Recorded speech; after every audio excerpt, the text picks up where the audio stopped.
para reforçar ainda mais a importância destas vacinas, ô Bruna, nós convidamos uma pessoa que entende muito do assunto para estar com a gente aqui hoje e que felizmente atendeu o nosso pedido, né?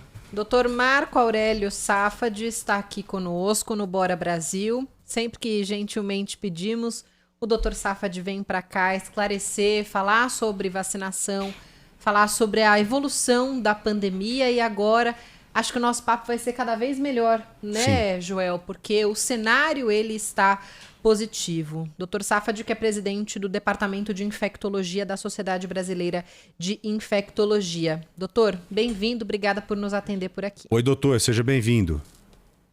Muito obrigado, boa tarde, sempre uma alegria estar com você, Bruna, com você, Joel, e com todos aqueles que nos acompanham. Eu que agradeço ao convite. Alegria toda nossa, doutor. A gente se falou várias vezes, né, em momentos críticos pra caramba, em momentos problemáticos, Verdade. Momentos tristes. Me lembro bem, em um deles o senhor até emocionou com a perda de uma pessoa conhecida no litoral aqui de São Paulo, se não me engano, na cidade de Santos, né? O senhor e outros colegas, né, outros médicos notáveis como o senhor também se sensibilizaram com várias situações. E, doutor, hoje, o momento que estamos enfrentando é um momento que nos dá uma certa tranquilidade para administrar essa situação, para você poder pensar e repensar uma estratégia daqui para frente. Basta ver que estamos aí discutindo já, talvez, a extinção do uso de máscara. Né? Não agora, parcial, né? Não agora, mas lá na frente, daqui 60 dias, 90 dias, 4 meses, não sei quando, mas nós já estamos discutindo essa situação porque já há uma situação mais favorável para tal, né? E basta ver os números que foram apresentados aí, que foram levantados no Hospital Emílio Ribas. Gente, de cada 10 pacientes internados, 9 não tomaram a vacina. Olha só, 90%. Esse levantamento, doutor, mostra pra gente, mais uma vez, que as vacinas funcionam e funcionam muito, né, doutor? É um bom ponto, né, Joel? E eu vou um pouco mais além, né? Eu acho que esse é um número, é um dado, vamos dizer, de observação, mas se a gente olhar no mundo inteiro, Joel, como tem se comportado os indivíduos que tomam essas vacinas, do ponto de vista de proteção, e eu destaco isso sempre, a gente tem que ter a humildade de reconhecer que muitas das informações que estamos coletando, nós desconhecíamos, não havia certeza absoluta de tudo que ia acontecer, muitas das informações não eram ainda conhecidas, mas eu acho que agora a gente já reúne um número de informações muito importante e que nos permitem dizer, e dizer isso de forma muito clara e consistente para quem nos escuta, que as vacinas funcionam. As vacinas desempenharam um papel inequívoco no que diz respeito a diminuir a carga dessa doença, Joel. Principalmente no que diz respeito à prevenção das formas graves. Importante que as pessoas compreendam, não há vacinas 100% eficazes, né? Mesmo as mais eficientes das vacinas, infelizmente há alguns casos em que elas não poderão impedir os desfechos graves, mas o que nós estamos vendo, qualquer que seja a vacina, qualquer que seja o cenário, é que aqueles que as recebem, de fato, diminuem de forma substancial o risco de evoluir para formas graves da doença, que é o objetivo principal. A gente vem dizendo isso desde o mês de janeiro, né? O principal objetivo das vacinas a ser alcançado é o de prevenir as formas graves. Claro que há outros objetivos, há outras metas, mas essa era a principal. E essa, passados, vamos dizer, esses 8 meses aí da vacinação aqui no Brasil e em outros países até há mais tempo, a gente pode dizer, Joel, que a gente conseguiu isso.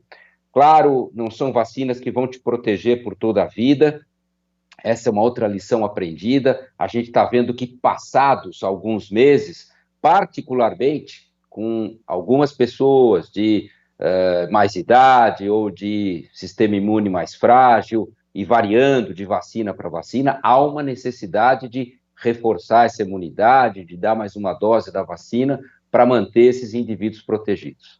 Mas, em resumo, a situação hoje ela é muito diferente daquela que tínhamos lá atrás e já se apresenta aí um cenário que permite que a gente possa começar a planejar alguns passos, entendendo que daqui para frente, né, respeitando muito esse vírus, isso é importante dizer, a gente não pode subestimar, não é, a carga de gravidade que ele oferece, mas a gente já consegue vislumbrar um cenário diferente graças à vacinação que caminha de forma muito célere. Eu dei uma entrevista, Joel, há mais ou menos um mês, para uma rádio do Reino Unido, e disse que até o final do ano eu acreditava que o Brasil seria um dos países no mundo com taxas mais altas de vacinação na sua população.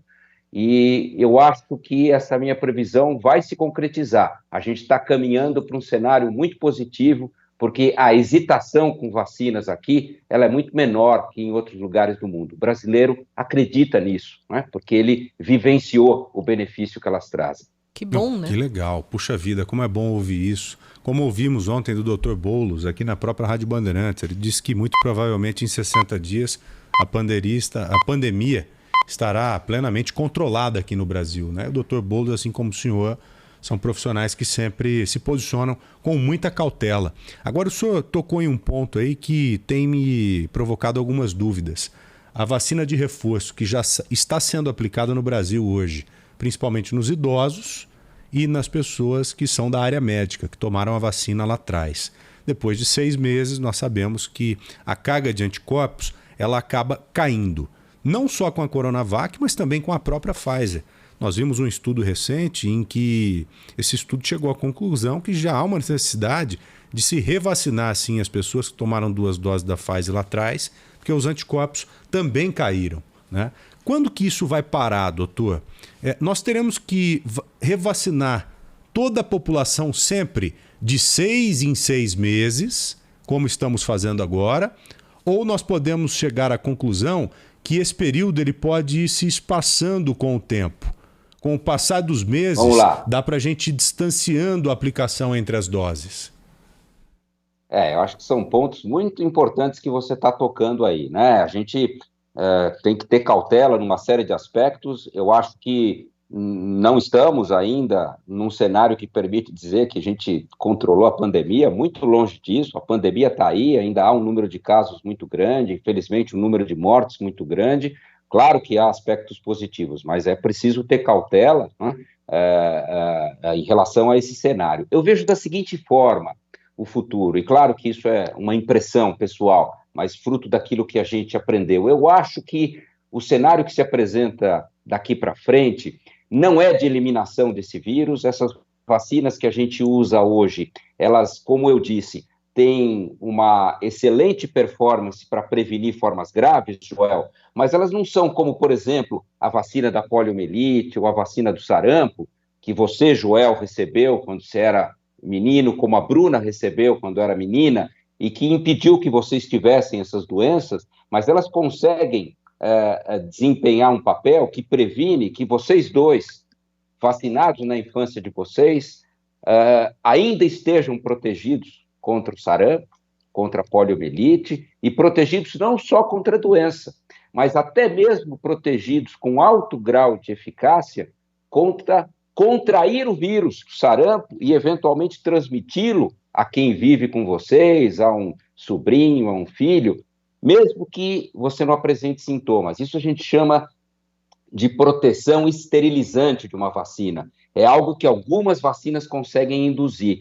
Vacinas que conseguem induzir esse tipo de proteção, que impede não só a doença, mas impede até mesmo a chance de você contrair o vírus, elas têm possibilidade de eliminar essas doenças. Essas vacinas que a gente está usando, a despeito de muito importantes, elas não têm essa capacidade de forma muito eficiente. Elas diminuem o risco de infecção, elas contribuem para controlar a transmissão do vírus, elas mitigam a transmissão do vírus na comunidade, mas elas não têm a capacidade de impedir a infecção. Então, o que eu imagino, Joel, daqui para frente, é que conforme a gente caminhe em relação à vacinação, o vírus ele vai assumir, vamos dizer, um comportamento diferente, a gente vai diminuir as taxas de incidência, ele vai adquirir o que a gente chama de sazonalidade, que é o que tem a influenza, que é o que tem o vírus sincicial, diversos outros vírus, e ele vai passar a ser um vírus que vai já contaminar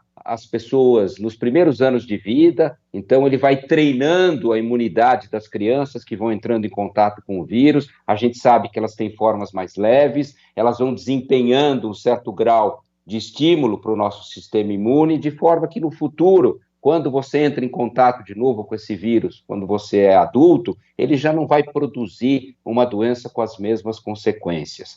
É possível que surjam mutações e variantes que aumentem a transmissão do vírus, mas que formem variantes até menos agressivas. Isso também aconteceu em outras pandemias.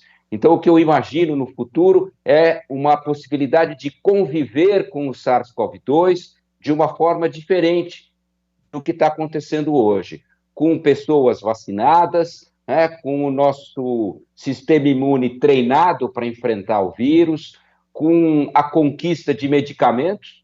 Estão surgindo vários antivirais de verdade, antivirais de fato, que vão poder, uma vez introduzidos na fase inicial da doença, mudar o cenário da doença naqueles mais frágeis. E alguns indivíduos, Joel, não todos, vão sim precisar de revacinação periódica. Os idosos, aqueles que têm comprometimento da sua imunidade, aqueles que vivem sob maior risco, esses vão precisar, num primeiro momento, de dose de reforço. Então, é assim que eu enxergo, não há uma definição clara de qual vai ser a periodicidade desse reforço, tampouco se todos precisarão dessa dose de reforço. Essas são informações que vão depender muito do que vai acontecer no comportamento epidemiológico da doença nos próximos anos. Mas essa é a minha bola de cristal aqui. Não, e uma ótima bola de cristal, porque o senhor acertou quase tudo aí. E deixa eu continuar, então, abusando dessa bola de cristal para fazer duas perguntas, doutor. A primeira, em relação a esse último trechinho que o senhor acabou de dizer. Muito provavelmente, então, a revacinação ela não vai atingir os mais jovens. Ela será mais para idosos mesmo, pessoas acima de 60 anos ou para quem tem algum tipo de comorbidade. Aí eu não sei se a gente fala só em uma terceira dose, que é o que já está acontecendo, ou no tal do reforço anual. E vou aproveitar só para engatar uma outra, ainda citando um ponto que o senhor disse, que é do vírus atingir um pouco mais, inicialmente, as crianças, os mais jovens, os primeiros anos de vida. Hoje, a Pfizer entrou com um pedido de uso emergencial da vacina nos Estados Unidos para crianças entre 5 e 11 anos de idade. Fez essa solicitação para a Agência Americana Reguladora de Saúde. A tendência é que, se for aprovada pela FDA, aqui no Brasil também seja, o senhor vê como necessária a imunização também dessas crianças abaixo de 12 anos por aqui? Bom, vamos lá, Bruna, vamos ver se eu não esqueço de nenhum dos pontos, né? O primeiro, em relação à revacinação aí das populações, eu enxergo que há dados claros que sugerem que alguns grupos vão necessitar, sim, de revacinação. Incluímos aí os idosos, porque eles perdem proteção rápido, né? Então precisam realmente de doses de reforço. Os imunodeprimidos, você usou a terminologia correta. O que nós já aprendemos é que para os imunodeprimidos, para gerar uma proteção inicial, são necessárias 3 doses da vacina. Então, eles vão ter que fazer, vamos dizer, essa vacinação, uma dose, um mês depois a segunda, um mês depois a terceira, num primeiro momento. Então, isso a gente já aprendeu também. A necessidade de revacinação em grupos etários mais jovens, de pessoas que não sejam portadoras de condições de risco, comorbidades, ainda é incerta. Se será necessária e a periodicidade disso. Então, esse é um tema que a gente está e que vai depender muito do comportamento epidemiológico do vírus, vai depender muito das características que ele vai assumir, tanto de transmissão, de incidência, como de virulência, como de agressividade daqui para frente. Então, esse é o primeiro ponto. Em relação às crianças, que é a sua segunda colocação, neste momento em que há ainda circulação importante do vírus, transmissão elevada na comunidade e que a gente vê uma carga, né, nesses grupos etários, eu não tenho nenhuma dúvida que uma vez que a gente tem uma vacina disponível para usar nas crianças, a gente vai primeiro usar essa vacina naquelas crianças que vivem com comorbidades, Bruna, né? Então, uma criança que tem uma asma grave, que tem um problema no coração, que tem problema neurológico, que tem problema de saúde mental, etc., que as fases de maior risco, essas são as prioritárias para receber a vacina. E depois estender esse benefício também para as demais crianças, porque a gente ainda tem uma circulação importante do vírus. Então, as análises de risco-benefício são totalmente favoráveis a vacinar esse grupo etário. Claro que numa situação diferente, né, daqui para frente a gente vai ter que reanalisar isso ano a ano para compreender quais serão os grupos que serão contemplados com a vacina, mais ou menos como a gente faz com a vacina da gripe. A gente identifica os grupos prioritários para serem vacinados. E em relação ao seu último ponto, uma vez que o FDA aprove a vacina da Pfizer para esse grupo de crianças de 5 a 11 anos, e os dados mostraram que nesse grupo ela gerou uma resposta imune satisfatória, igual àquela gerada em adultos, não houve detecção de nenhum evento adverso inesperado, e não sei se você prestou atenção nisso, Bruna, mas a dose, a concentração da vacina que está sendo usada de 5 a 11 anos, ela é 1/3 da concentração da vacina da Pfizer que a gente usa em adolescentes e em adultos. Então, ela vem numa formulação diferente. E eu entendo que se a FDA aprovar de posse desses dados, eu entendo que a Anvisa seguramente adotará o mesmo caminho. A Anvisa tem sido uma agência que tem agido de forma muito correta, muito parcimoniosa, né, e com muita técnica e competência durante toda essa pandemia, e entendo que, uma vez que o FDA aprove, na sequência, a aprovação deve também ocorrer em várias agências regulatórias do mundo, inclusive na Anvisa. Doutor, para a gente fechar, o que a ciência aprendeu com o novo coronavírus, se a gente pensar já no surgimento de uma outra pandemia? Será que pode ter uma outra tão próxima? Claro que a gente não quer que isso aconteça, mas Deus me livre, o coronavírus, de certa forma, ele deu algum ensinamento, ele abriu caminhos dentro da medicina, da ciência? Nós ouvimos tanto falar que o mundo demorou a se fechar, por exemplo, com a China, em relação à China, né? Vamos supor que surja um vírus em um outro país. Qual que é a ideia? Você isolar aquele país imediatamente? Será que a gente tem condição de fazer isso hoje? Eu digo, como humanidade, como mundo? A ciência nos ensina muita coisa, né? Acho que a mais importante delas é ter humildade, né, Bruna e Joel? Humildade em reconhecer que a gente tem muito a aprender, né? E diversas iniciativas que foram tomadas, retrospectivamente olhando agora, talvez a gente agisse de forma diferente. Eu não tenho nenhuma dúvida que surgirão outras pandemias, Joel. Eu não tenho certeza quando ocorrerá. Eu tenho certeza que ocorrerá, eu só não sei quando, né? E dentro da minha bola de cristal, acho mais provável que uma próxima pandemia seja pelo vírus influenza, lembrando que ele também é um vírus que é alvo, né, desses rearranjos genéticos, dessas mutações que muitas vezes produzem formas novas do vírus, que são novas para o ser humano, que são passíveis de serem transmitidas, às vezes de um animal, né, de uma outra espécie que não a humana, para o homem, e que quando adquirem ainda, além de tudo isso, a capacidade de transmitir de um ser humano a outro, cria-se uma situação de potencial risco pandêmico. Então, creio que, só não sei quando, mas seguramente outras pandemias ocorrerão. Mas nesse caso, doutor, da influenza, nada poderia começar a ser feito já agora, sabendo que... Bruna. Olha o desespero. Sim, é onde eu ia chegar. Fica calma, porque as coisas estão sendo feitas, né? Então, por exemplo, hoje já existem várias empresas que trabalham de maneira antecipada com produção de vacinas. Você acha que a gente teve a vacina de coronavírus em 1 ano, Bruna? Porque, vamos dizer, começou tudo do zero? Em absoluto. Eu sempre tentei destacar isso, porque eu vi muita gente dizendo, isso é uma vacina que surgiu em 1 ano. Não surgiu em 1 ano.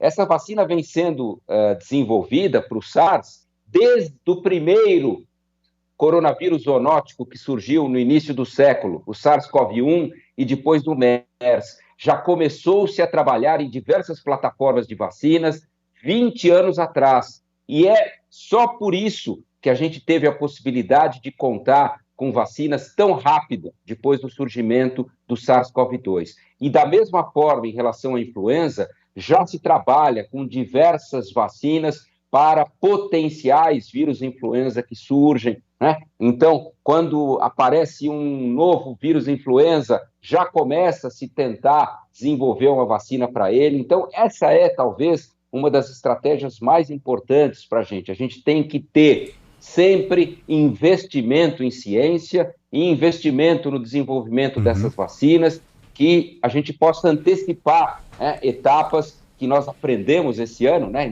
Não há dúvida que aprendemos a importância de ter uma vacina, né? Então, isso para futuras pandemias será fundamental e permitirá que, frente ao surgimento de um novo vírus pandêmico, seja ele uma influenza, seja ele um coronavírus ou ainda um outro vírus qualquer, a gente possa se valer dessas estratégias para rapidamente administrar na população essas intervenções. Então o mundo já trabalha para produzir antecipadamente vacinas que porventura serão requisitadas. Entendi.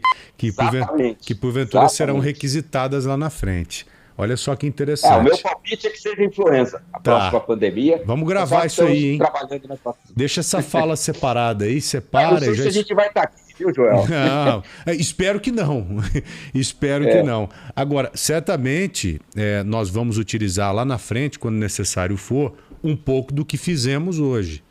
Principalmente para a gente não errar novamente. Acho que temos que aprender bem com os erros que cometemos agora nessa pandemia, para que eles não sejam cometidos novamente lá na frente. A ideia é essa, né? Acho que a vida de todo ser humano ela é feita com essa linha de raciocínio. Você vai errando, aprendendo com os erros que são necessários para te ensinar.